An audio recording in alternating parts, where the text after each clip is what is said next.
Hi, everybody. I wish I could be with you, but unfortunately, my health has gone down a little bit, and I can't make it as much as I'd like to. But I've I've trained Boz to do this, and he'll do a great job, as he always does. And I'll claim all the credit. Hey everybody, Boz here, posting this on what would have been John Gagliardi's 92nd birthday. Miss him terribly. I wanted to do a little series here called 10 Things I Learned from John, and just as a way of keeping his lessons alive. One of the things I learned from John is that regardless of what level of success you achieve, you're no better than anyone else. No one achieved more success than John, but one of my defining moments was when I rekindled a relationship with him when I came back as a prof to St. John's in 2004. I remember the day when I heard a female voice coming from his office. I was stopping by his office to go chat, and I heard a female voice in there, and it was a janitor. And they were in there talking. She was in the chair that I was supposed to sit in and chat with John. But I walked in there, and I noticed that he wasn't really doing the talking. He was asking her questions, engaged in learning her stories, and just treating her like she was the most important person in the world. He didn't care that he was the big man on campus and she was a janitor. It didn't matter. And it really humbled me in that moment because I understood that I needed to start thinking that way as well. And I'm recording this video from the football field. It's about 6 o'clock at night, the night before what would have been John's birthday. And the practice just ended, and you'll notice there's now a bunch of flag football players running around.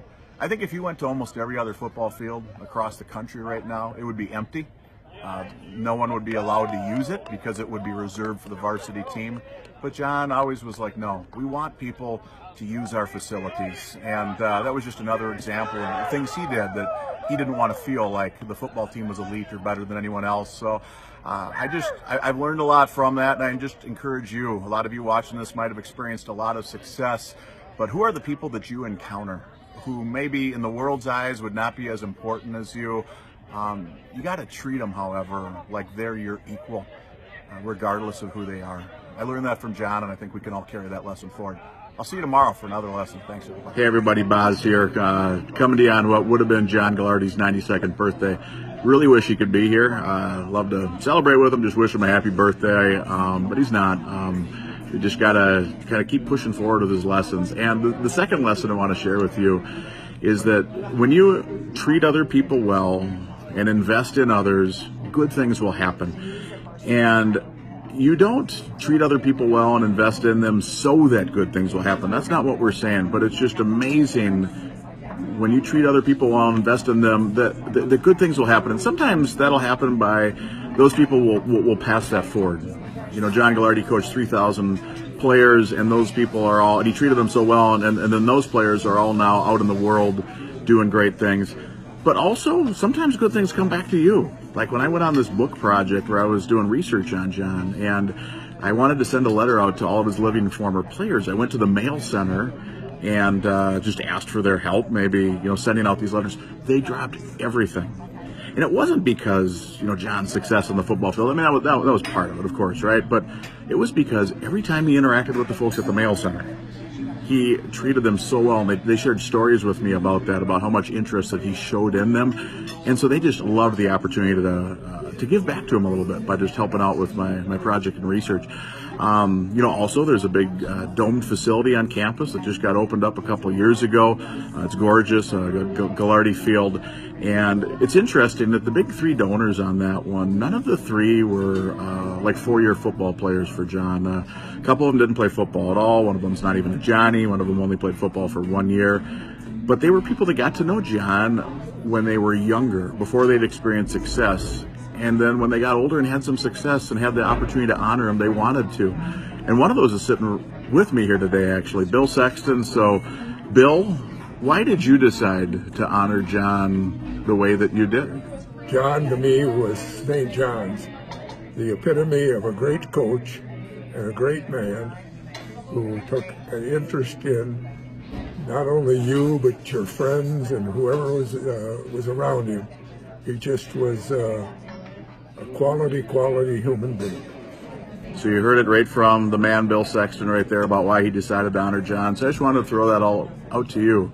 You know, are you investing in others? Are you treating them well? You're not going to do it so that good things happen to you, but John Gagliardi's proof that when you do that consistently over years and decades to other people, that good things are going to happen back to you as well. You can enjoy some of that then. Take care, everyone. We'll be back tomorrow with another video. Hey everybody, Boz here. We're back with another lesson that I learned from John Gagliardi. This is lesson number 3, and that is that criticism works better when things are going well. Now, many folks have followed John Gagliardi a little bit later on in his life, and they might think of him as a cuddly teddy bear. That was not always the case. John was legendary at breaking down film. I got a Johnny game on in the background here. And he was legendary for finding mistakes that were made on plays and pointing them out to the players during Monday afternoon film sessions. When you really had to watch out was after the team had a pretty big win. If you won the game 60-0, you're obviously feeling on a high.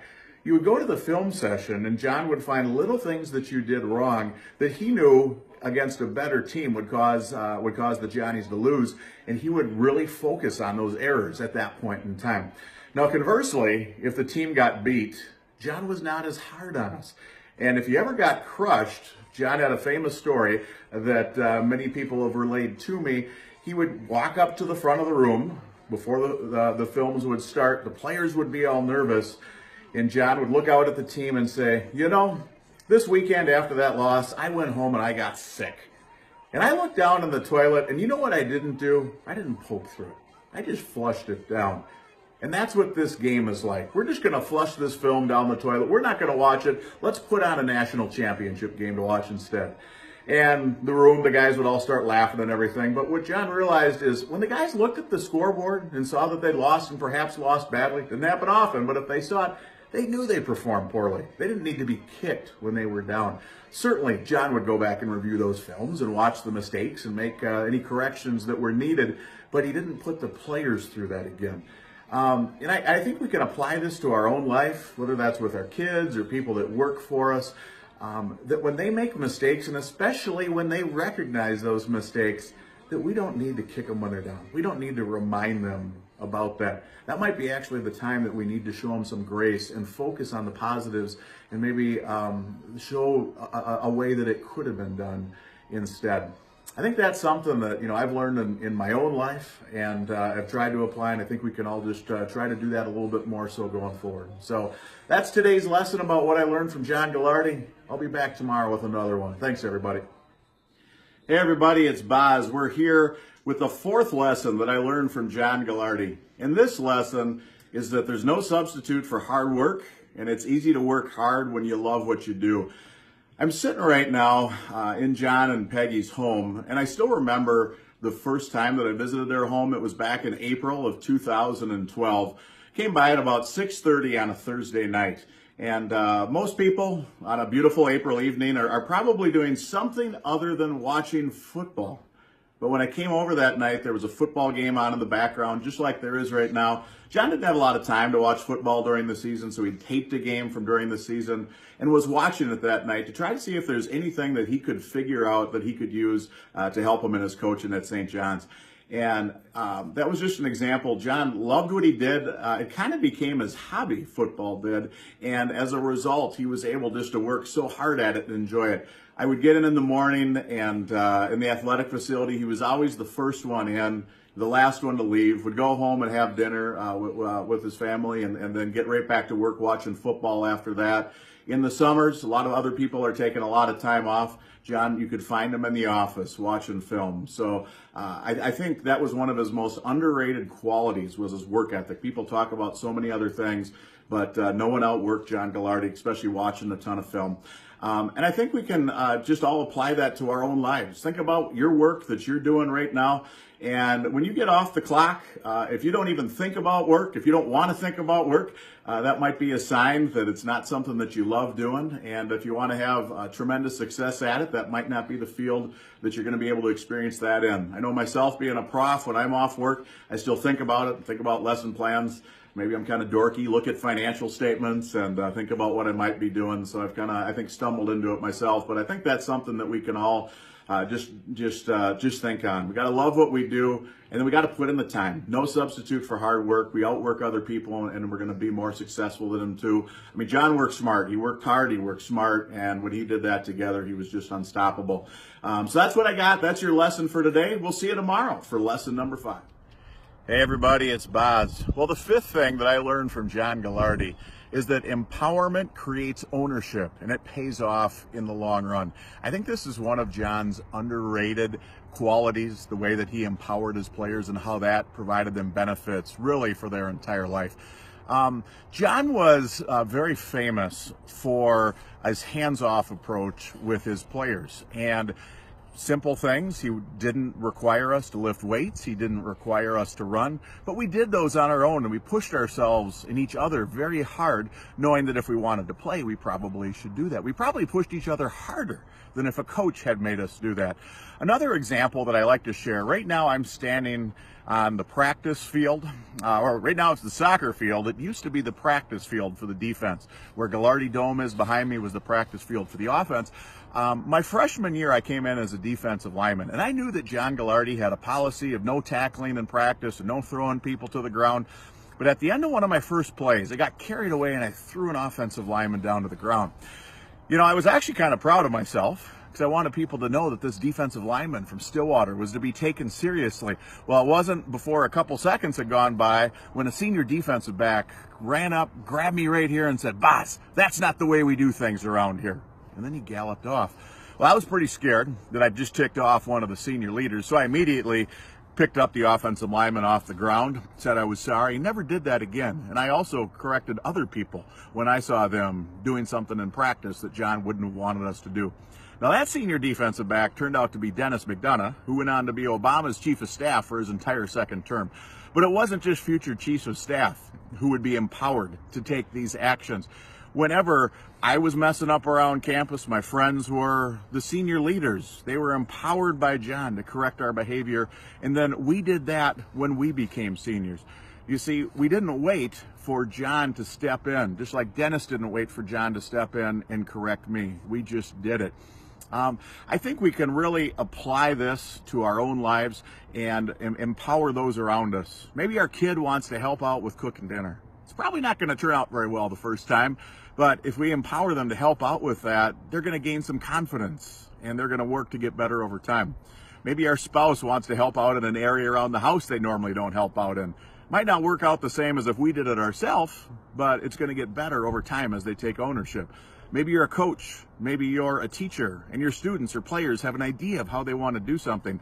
Might not be exactly how you would want to do it, but if you leave them the opportunity to try that on their own and give them a little bit of guidance, but empower them to make that decision on their own, it's going to create ownership, and it's going to cause them to work hard in the long run. And I think especially for an employer and their employees, think about ways that you can empower your employees, those that work underneath you and beneath you, in order to do a better job themselves by taking some initiative and making their own decisions. If your employees come to you with an idea, might not be exactly how you would do it, but look for an opportunity to allow them to do that. You can still give them a little guidance, right? We're not saying just let people do whatever they want, but look for opportunities to let people take initiative. I know myself, when I've worked in the business world, if I'm not empowered, I shut down. I don't even want to be there. But when I am empowered, look out, because I'm going to work really, really hard in order to try to do a great job. And if it doesn't turn out the way that I wanted, I'm going to work hard to correct it. So, I think John Gagliardi was fantastic at empowering his players. And what's so neat about that is these are guys, these 3,000 guys, they went on to be great leaders in society. They did things that were a lot more important than winning a football game.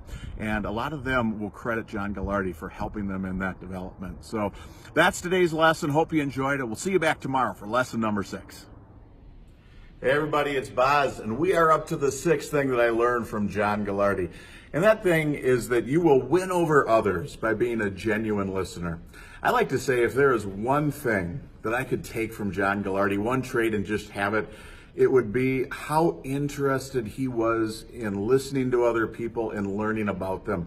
I refer to it as an insatiable curiosity. It started when he was a young kid in southern Colorado. He just loved to listen to his Italian relatives tell their stories, tell their history. He would actually tape record them so that he could listen to it later. He loved their accents and he loved their stories as well. But it's symbolic. I'm standing right now in front of John Gagliardi's office. This is a place where I've spent hundreds of hours, as many other people are. And you would enter John's office just to stop by and say hi or ask him a quick question, and you would leave long after you thought you were going to leave. So many times I stopped by for a quick 2-minute, hey John, how are you doing? And I would leave 1 or 2 hours later, because it was, hey Boz, how are you doing? And he started asking me questions. And the thing was, John would ask you a question and you would reply and he would dig in deeper on that question. He would dig into details. He genuinely wanted to know more. And it was just a wonderful thing. I'd stop by the next time to talk to him and he would follow up about that conversation we had. And when I got done talking, John never used that pause as an opportunity to tell me about himself. He used that as an opportunity to circle back and just ask me questions. And it was legendary that recruits would come in for visits, and he wouldn't just sit there and talk to them about football. He would ask them questions about themselves. He would get their parents involved, their siblings involved, and he would just win them over by being so genuinely interested in them. I think this is something that we can all just learn and apply to our own lives. And I like to say, think about recent conversations that you've had. Who did more talking, you or the other person? You know, if the answer is you, chances are the other person was thinking you were talking a little bit too much. So when you go into the next conversation, maybe you'll get a chance to practice this later today. Try to be the one that does less talking. Ask that person questions. When they reply, ask them follow-up questions. Don't turn it around about you. No one did that better than John. Sitting in his office, just having a chat about anything. And he was just so curious, listened so well, and just won over so many people because of that. That's what I got for today, everyone. Thank you. Hey, everybody, it's Boz, and we're up to Lesson 7 and the things that I learned from John Gagliardi. And Lesson 7 is don't shy away from radical ideas, including questioning how things are being done. Behind me right now, we got the Johnnies practicing, getting ready for the playoffs, and you'll notice that they're all wearing sweatpants, or a few of the brave souls out there are wearing shorts. And that started back in the 1960s time frame with John when he decided to eliminate tackling in practice. And around that same time, after he eliminated tackling in practice, he realized that he didn't need practice pants, and he still remembers the day that he saw an injured player standing on the sidelines wearing sweatpants, and he thought to himself, well, that's kind of comfortable. Maybe we should do the same thing here at St. John's. People told John he was crazy. You couldn't win without tackling in practice. What did he do? He won the most games in the history of college football. John did not look at any of the norms as things that he had to do. He let his players take drinks during practice. He didn't use whistles. He didn't let people call him coach. Didn't tackle to the ground. No blocking sleds, dummies, none of those type of things. Short practices. John questioned everything and was not afraid to implement radical ideas, and as a result had a tremendous amount of success. I think we can all apply this in our own lives just when we think about the things that we do on a daily basis, whether that's in our families or frankly, especially in the office, at work. Why are we doing the things that we're doing? If they don't make sense, we got to quit doing them. We also have to have people around us who question why things are being done the way they are. And if people are bringing new ideas to us, we need to really think about those and embrace those ideas. And if we're working with others and around others that are not receptive to our own radical ideas, that might be a sign that you got to go work somewhere else or go spend time with some other people. So John Gagliardi was the master of thinking of radical ideas, implementing them, giving them a shot. Many of them worked and he kept them, some didn't, and he got rid of them. But he was always thinking of something new, always thinking of something else. It was just an awesome trait of John Gagliardi's. Thanks for tuning in today. We'll be back tomorrow for another lesson. Hey everybody, it's Boz, and we are up to the 8th thing that I learned from John Gagliardi. And that is that when it is your turn to talk, say something worth listening to. Now, just a couple lessons ago, I talked about the importance of being a genuine listener and how John did that better than anyone. But it is going to be your turn to talk from time to time. And when it is, be interesting, be someone that others love to listen to, and you will win them over. John was great at this. He not only was very entertaining in his office, making people laugh, but he was also a regular speaker, not only around the state, but also on a national basis, because he really knew how to entertain people. Now, he practiced his craft. He would tell me stories about how around the dinner table, he would tell his jokes to his wife and his 4 kids and ask for their feedback on those and learn and get better. Also, many times in his office, he would practice a joke on me, and I would give him some feedback on how I thought it was. It was usually pretty good, but occasionally I had some feedback for him. I sat in his class with him and helped him teach for several semesters, and after almost every class, he wanted to know how I thought he did and what areas that he could have improved. He really practiced his craft. He was a masterful storyteller. And I'll give an example of one of my favorite John Gagliardi jokes right now. So John liked to tell the joke that early in his coaching career, one of his very first games, they played St. Cloud State. And unexpectedly, they got up to a very large lead and they were clearing the benches. They were getting all the players in the game. John looked over and he saw that only one player hadn't made it into the game. It was little Billy. And Billy was a new quarterback. He had just transferred into St. John's. John called him over and said, "Hey, Billy, can you go in there and run some plays for us?" And Billy said, "I don't know. I just got here. I've only been running the scout team plays. I don't even know our plays." And John said, "Well, can you take a snap from the center?" And Billy said, "Well, yeah, the center I've been working with is in there right now." John said, "Great. Just take the first snap, run around the right end. Take the second snap and run around the left end. Take the third snap and do a quarterback sneak. And on 4th down, just punt the ball out of there." So little Billy runs in there on 1st down. He takes the ball. They start at their own 20, and he does a dazzling run down the right sideline all the way to midfield, a 30-yard gain. On 2nd down, Billy takes the snap and runs around the left end, makes a couple tacklers miss, and gets down to the 40. On 3rd down, on a surprise quarterback sneak, Billy catches him completely off guard and takes it all the way down to the 1-inch line. On 4th down, everyone in the stands is starting to sense what's happening. They're all on their feet. It's really exciting. They're cheering. And what does Billy do? He drops back into punt formation. He takes the ball and he punts it clear out of the whole stadium. John calls Billy over to the sideline and says, "Billy, that was a wonderful drive. Those were some dazzling runs.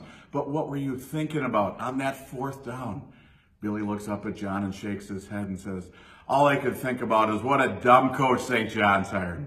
Well, that was one of my favorite John Gagliardi jokes out of dozens of possibilities. I just want to throw that out to all of us. Practice our craft when it comes to talking. So when we are saying something, are other people going to find this interesting? Be short, be to the point, use expressions, say something interesting, but also look for feedback from other people. It's one of the lesser known qualities of John. We usually don't think about it, but he was a masterful storyteller. He won over people and people loved to be in his presence.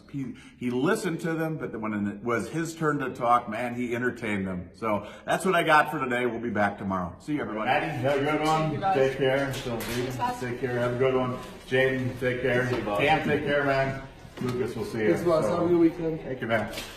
Hey everyone, Boz here, and we're up to the 9th lesson that I learned from John Gagliardi. And that lesson is that spending time with your team will inspire them.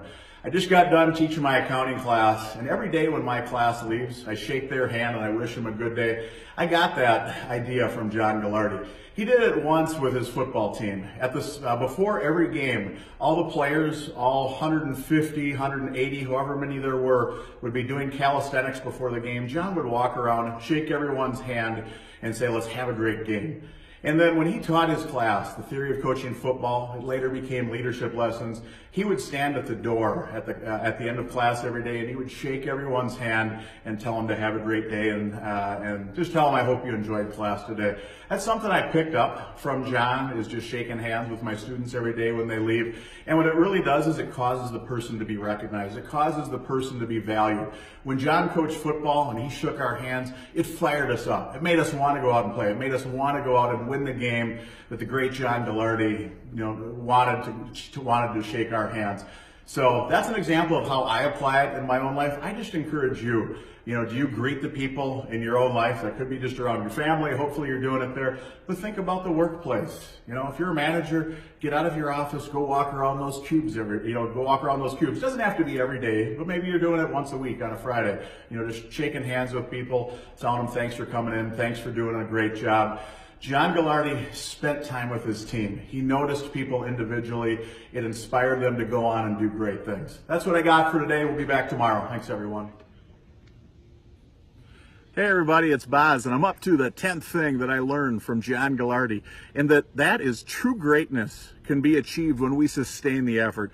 No one sustained the effort better than John. We all know that he was a head football coach for 70 years, the last 60 of which were right here at St. John's University. But I want to look at why sustaining the effort was so important. When I arrived on campus, coincidentally, not because of, but coincidentally, was when John went on the best run of his career. It was the fall of 1991. From 1991 to 2009, that's a 19-year period where John won 85% of his games. 17 of 19 times he beat arch rival St. Thomas, but who's counting? And 14 of 19 times he won the conference championship. He also won a national championship and made several other deep playoff runs during that time. A lot of people would think about hanging it up when they turn 64, retiring, but that is when John hit his prime. Part of it was that he was just really smart. He knew what he was doing. He had a lot of wisdom, so he didn't let that go to waste by stepping away and retiring.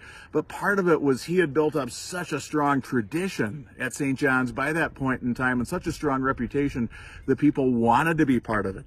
People who had opportunities to receive scholarships at other bigger universities came here instead, and it made recruiting even a little bit easier for him at that time, and made it perhaps even easier for him to continue to win so many football games. So John sustained the effort, and it really created greatness. He also, when it comes to sustain the effort, when he retired from football in the fall of 2012, he still stayed on as a teacher for as long as he could, making it all the way through the fall of 2017. He was involved in his class 7 more times, and that was a neat opportunity I had to be involved with him. So I guess I just want to throw that out to people today. So, where in our own lives do we need to sustain the effort? Maybe sometimes it's with our career, that if we stick around longer, we'll build loyalty, we'll build tradition. Certainly we got to do it within our families. So marriage, parenting, things like that, they're not always going well, but we show up every day, treat our spouse well, as John did with Peggy. We show up every day with our kids, even when maybe they don't have great attitudes. We sustain the effort with our family, and great things will happen there as well. So that was one of the final things that I learned from John, and I think it's underrated in that because he stuck around so long, that really helped cement his legacy, helped him achieve greatness later on. I had someone ask me the other day, they're like, do you think that John should have retired after the fall of 2003 when he had his magical season? He broke the football all-time wins record. He won the national championship. He had the Division III Player of the Year. It was really the perfect season, and I just really quickly shook my head and said no, because he went on and he coached for 9 more years. He taught that class for an additional, even after he retired again, several semesters, and nearly 1,000 more athletes and students had a chance to learn from John, and I'm so happy that he stuck around and sustained the effort himself. So that's what I got for today. I'll be back with one final message. Hey everybody, it's Boz. Up to the final video. So far we've been through the 10 things I learned from John Gagliardi, and certainly I learned a lot more than that, but those are just kind of 10 big things that stuck out to me. I want to tell you a little bit about why I created this series. I'm sitting right now in the classroom where John taught the Theory of Coaching football course, since renamed Leadership Lessons, and certainly the most fun that I had with John was kind of being his wingman for several times that he taught this course. The first time I was just studying him when I wrote the book on him, when I wrote Legacy Unrivaled, and then the next 7 times I helped him teach the course. And each additional time I had to do a little bit more as John started to get a little bit weaker. But we kept going, and I remember a couple different times he wasn't sure if he could make it to class, but I just encouraged him, and he kept coming back. He kept coming back. He kept getting off the floor. Man, I was so proud of him. The last class, in fact, he couldn't come in, so we held class in his garage that day, and he made it out, and that was the last one. Asked him if he had any final words for the kids at the end of that class, and typical John Gagliardi fashion, he just said, treat people the way you want to be treated, and it's better to be interested as compared to interesting. That was the final wisdom that he left. As I think about why I'm in this classroom right now, taking this final video, John reflected on a monk once. He was talking to me about one of his monk friends that had passed away, and he said, I don't go visit the monk in the graveyard. He goes, because I didn't have any relationship with him there. He said, I think about my friend when I'm on coffee breaks. That's when we used to spend some time together. So I think I'm really going to think about John when I'm in this room and when I'm teaching this class and sustaining this legacy. The final time that I saw John, it was on a Saturday at about 4 o'clock in the afternoon is when I called his daughter to get an update. He'd been in the hospital, and I asked, I said, so what are the odds that John comes out of this one? And she was like, no, boss, this is it. He doesn't have long. And I was like, wow. And I wasn't in a position at that time where I could go run and see him, so it was a little after 10 o'clock at night before I actually got to the hospital. When I got there, it was peaceful. His door was cracked open. It was dark. He was sleeping in bed, and the rest of the family had left a little bit earlier, except for his daughter, who was sleeping on a different bed, and there was a kind of a chair that was just open between the two of them. I went and sat in the chair for a good long while, and no one interrupted us the whole time. I just sat there and thought a lot. Obviously had a lot of tears as well. I didn't know he was going to pass away imminently, so I figured I should just go home eventually. So after a while, I went to say goodbye, and I remember leaning over his bed and whispering to him. I told him I loved him, and told him that it was okay for him to go home because I was going to carry on for him. And then just kind of left and went to bed, and when I woke up in the morning, glanced at my phone, and it was just all lit up, and the first message was from his daughter that just said he was gone. And obviously it was very tough, but the purpose of this video series, and I think the purpose of a lot of things that I do for right now, is to uphold that promise that I made to John. I told him I was going to carry on for him, and I'm going to keep teaching this class for him. That's why I created this video series, and keep talking about him and just keep spreading his lessons. So I hope all of you can take some of these lessons, apply them to your own lives. Nothing to make me happier, but probably more importantly, nothing to make John Gagliardi happier. And with that, I'll sign off, everyone. So thanks for tuning in. And John, I know you're looking down here. Love you, buddy. Take care. All right, we ready for him? Yeah! All right, we'll be all set tomorrow. Just do everything right on cue. Just the way we've been working at it, the way we've been visualizing it. Just the way you'd like to see it in the videotapes. So you can have it for not only a memory, but evidence that you were great. Right? Right. All right, great job. Let's keep it.